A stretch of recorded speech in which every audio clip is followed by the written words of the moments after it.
Hey, good afternoon, everybody, and welcome to Strategy Now here at MarketStream.live. My name is Joseph Cusick from the Cusick Group, securities offered by MoneyBlock.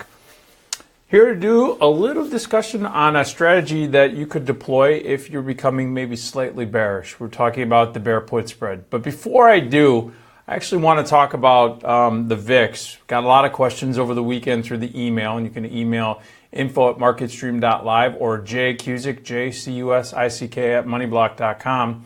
But I did get a lot of questions about how did I assess where the VIX futures were trading by looking at the VIX options.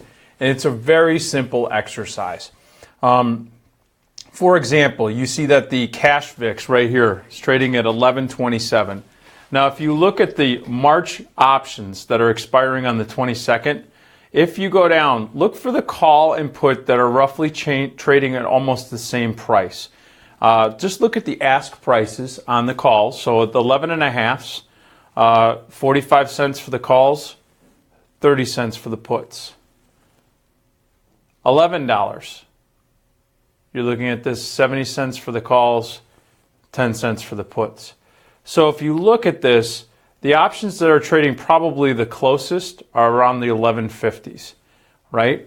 Now, the calls are trading for a little bit more than the puts at this juncture, which is basically telling you this is probably where the VIX futures for March are roughly trading, and that would give you a general area, right?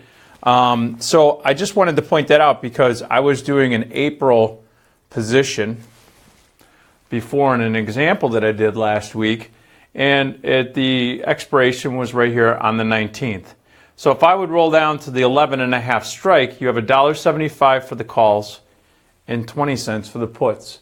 So you'd know that these options, just from looking at the put, call, bid, ask, and specifically the ask price, that's not where the underlying that these options are pricing themselves off of is trading.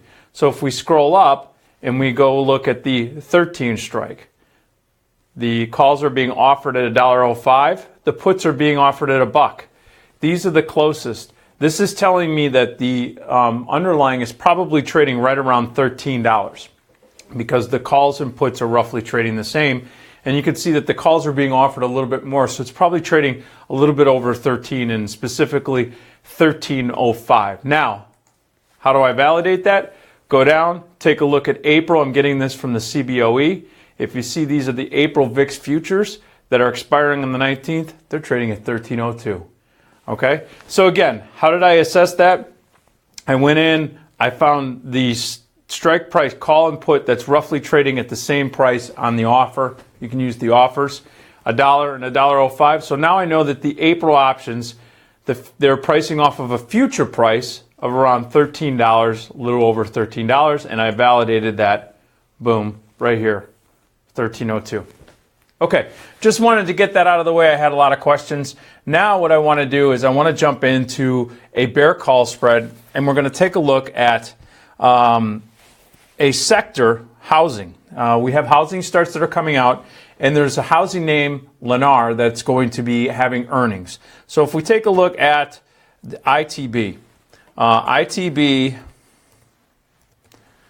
is the ETF that tracks home construction, and we're going to have some data out later this week, and we're also going to have Lennar out. You can see that ITB has had a really nice run up.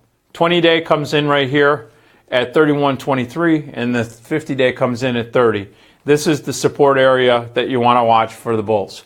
The market has pulled off the last couple sessions. As a matter of fact, the home construction area in general is down today about 20 cents at 32.12. Now taking a look at Lennar, ticker symbol LEN, they have earnings tonight. Stock's down also. You can see it has a similar trend to the overall ITB, which is the overall sector ETF. So you can see right now under a little bit of pressure at 52.42, trading right off of its worst levels of the day. And the 20-day moving average comes in at 50, and the 50-day moving average comes in at 47.88. These are the support levels on a stock that has been trending and now looks to be had a little bit of a pullback, and then it's resting right here at that $52 range, 52.5.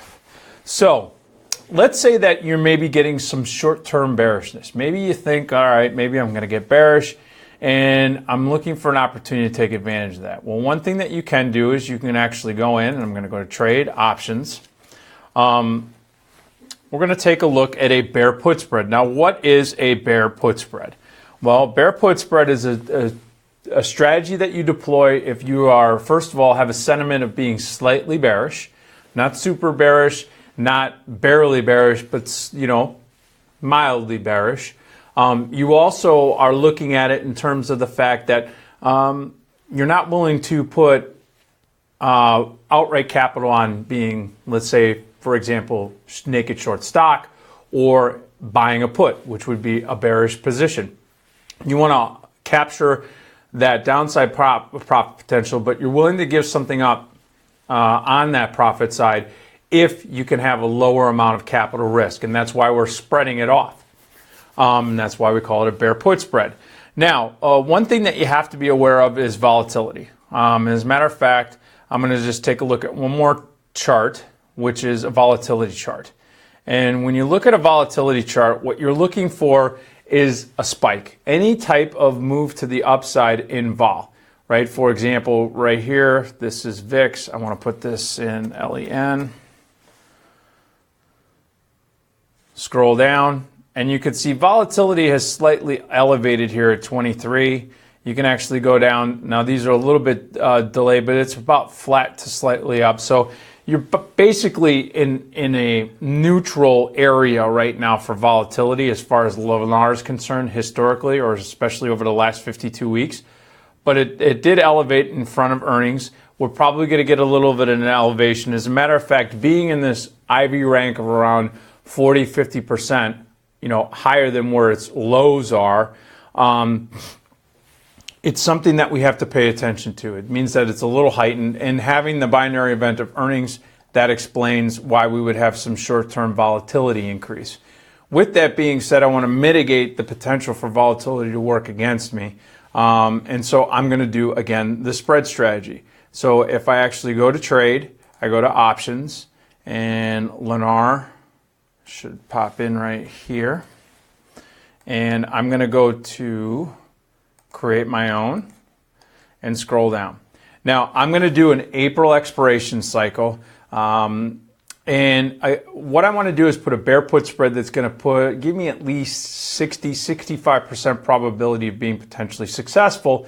So I'm going to buy the $55 puts. Now, those $55 puts are $2.50 in the money. Remember, the stock is basically trading at right around $52.50 right now, $52.52 to be exact.